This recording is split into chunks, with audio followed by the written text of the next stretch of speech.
All right, welcome back to the city. Today we're going to talk about, we're going to recap the Idaho murders. We got a guy in custody. Woohoo! Yeah. DNA connected him, DNA at the scene connected him to the crime. They apprehended him in PA, Morgan County, Pennsylvania. Today at 3:30 they had the extradition hearing, waived that, so he's headed back. I did see where he said that he wanted to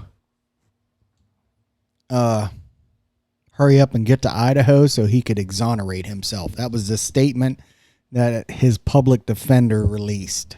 Right. Yeah. So I don't know if I believe that or not. We'll see. I did find this. Here, we'll come up. Let me pull it up. What do you got? So when you look right here,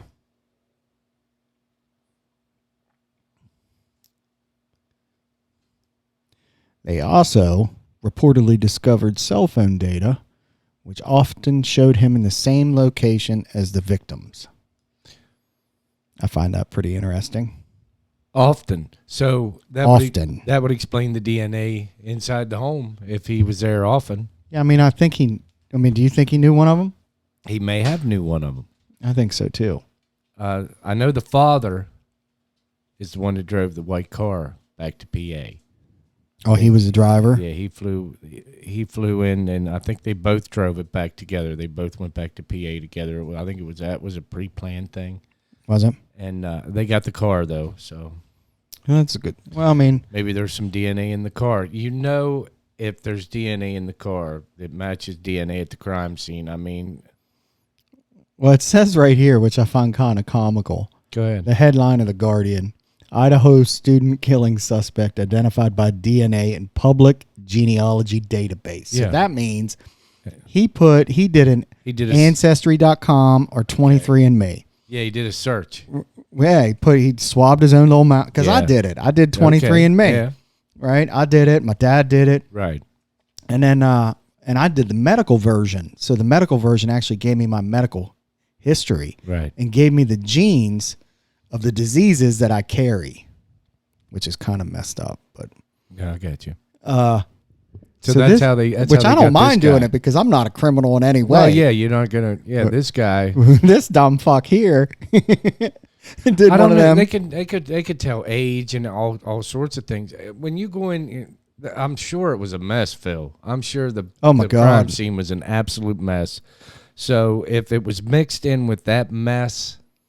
You understand they what did. I mean? They had to swab everything in the house. I'm thinking that if I think common DNA I guess you would call it common DNA, like being in the house every day or whatever, touching this or touching that or doing this or doing that, going to the bathroom or whatever, and then what's at the crime scene that they wouldn't have charged. So here, I mean, there's a bunch of options with this, and God only knows what else evidence they have. He could have. I mean, touching stuff, I don't think is going to do it. Like you touch a glass, you leave your DNA all over. But as far as like maybe he was with one of the girls. Maybe. Maybe who knows? Maybe he cut himself there. I mean, there's a ton of different things that could have happened to pull his DNA from there. But for them to actually make that huge effort to go after him, and then according to the article here, they staked out the house for 4 days. Yeah, there's more to it. They had 60 FBI agents go through all of his stuff, where he lives, everything, car, all of it. So, when the FBI gets involved, regardless of what we think of them and what they've done with Twitter, right. like I said, 70 to 90% of them are amazing and extremely intelligent individuals. So they're squared away when it comes to all the evidence collection. Well, they're not going to scoop him up for nothing. Is basically what you're saying. Yeah, they're not going to go pick him up just for fun. Right. Especially from Pennsylvania. So this is another ongoing thing. We just wanted to give a little update on it. We did. Let you know where it's at. He's on his way back. He's on his way back to Idaho. Yeah, he is. So we'll see if he exonerates himself. I don't know, man. And here's another part of this thing in here that I saw, which I thought was interesting. So you and I were talking earlier, and I think you could be right when you said that he thinks he's smarter than everybody. Yeah, he thinks maybe he does. Well, a lot of them do. because he's got he's getting his PhD in criminology. Look, bud, these people do this for a living. They know what to look for. They know what words to look for. They know there's reasons why you do a written statement. Oh, it's like me and you. How you use what verbiage you use. It's like if I sit there and I talk to someone long enough, I can tell 100% if they're lying. 100%. Yeah. Oh, yeah, I know. Because they teach you body language, which way they looking when they're talking to you. We were taught that. And I can't help it, but I do it with everyone. Even my own family members, I do know. And a lot of times I don't say anything. I don't do any of that, but I just sit there and I watch. I know. And I know. Like, you don't have to, you can sit there and lie to me. I've went through the same thing. And I know, just by how you're acting. Evan used to say it was like growing up with a human lie detector. It is. I can tell by the way you look. If you won't look at me, how long you'll look at me. If you're fidgeting, if you're moving, anything out of... I'm with you. Here's the thing too, right? Especially when it comes to like a family member, because it's real quick with a family member because you know all their little habits that they do with how they fidget, how they move, their little tweaks. Yeah, you know all of it. So if something gets out of place, you know right now. Right on. But anyway, he had this one part in here I thought was pretty interesting. He, I guess, was studying underneath. Let me find it. He was studying underneath someone who wrote a book. Oh, here it is, right here.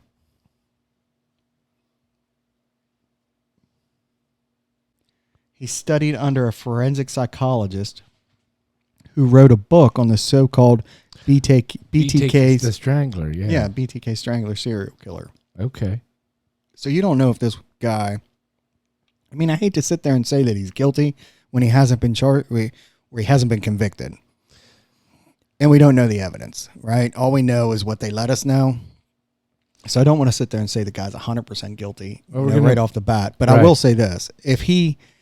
And, I think Jaleesa was right with that. She said even if he goes over there, he gets completely exonerated. He's guilty in everyone's mind until they find the actual person. Oh, yeah. 100% who did it. Even if they cut him loose, if they cut him loose, he's under the gun. He's guilty. Absolutely. You're not going to be able to find a job. He's not. Nobody's going to want to hire him. No woman's ever going to want to date the man. No. So you're absolutely right. They ruined his life by arresting him. So they better have got it right. That's the only thing and I think they did.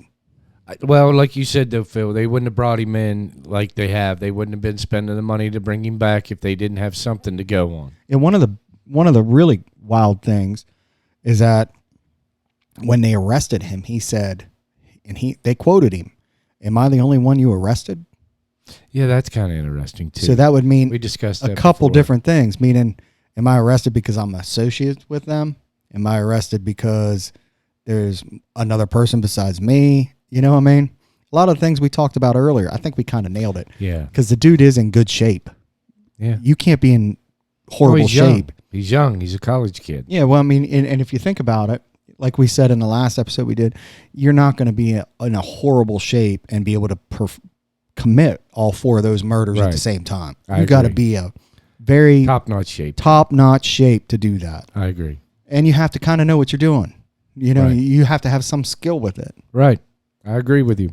So I think in the last episode we kind of hit that. And, what they found with this fella up here is, it's kind of spot on with what we said. I guess we'll figure out. It's moving along. At least it's moving along now. Oh, yeah, right. We were, people were, there for a while. It was at a standstill for a while. Oh, my God, was it ever? So now, here at least they found somebody that can at least say, hey, and if it wasn't you, defend yourself. I agree. Yes. And if, you're not guilty, that's fine, but help us find who did it. Do you know who did it? He's been there. We do know that. Oh, so absolutely. Maybe he knows something. He's been there. He's been around the victims multiple times, according to his cell phone records. Well, and his DNA's there too. His DNA's in the house. So yeah, that puts him there. That puts him at like number one suspect. So you're gonna have to defend yourself. Right on. Right, and they got his computer, his phone, everything. So they're not gonna make an arrest like that unless they're pretty damn sure. I agree. All right. All right. Well, to be continued. That's right. Thanks for watching. If you could go to YouTube, hit the like and subscribe button. Doesn't cost nothing and it helps with the algorithm. Thanks again.